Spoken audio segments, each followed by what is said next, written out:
Okay, first, when we want to use this machine, we need to choose the pattern first. And then we go enter this function and the pattern measurement. And first, we need to delete the old pattern. Choose, and we delete this pattern. And we add the new pattern. If we want to choose this pattern, we choose and press OK. OK.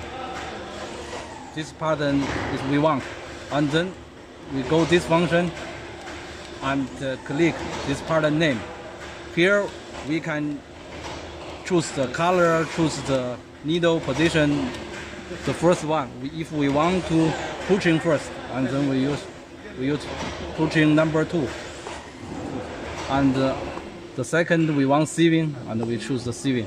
And the third we want to embroidery, and we check the needle 1, 2, 3 as you like. If we want to needle 9, we choose needle 9, and then we click OK. After that,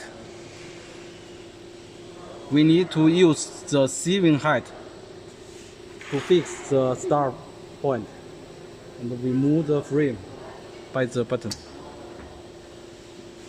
Here we can change the speed of the frame. Here, if we choose here the sieving height start point, and we use the quick function, we choose current point and actual point, and then exit. And then we need, after this, we need to check the frame. You see the left, right, lower, upper is okay. Like this, we can start the machine. The first wheel pushing, sieving, and embroidery. Okay, let's start.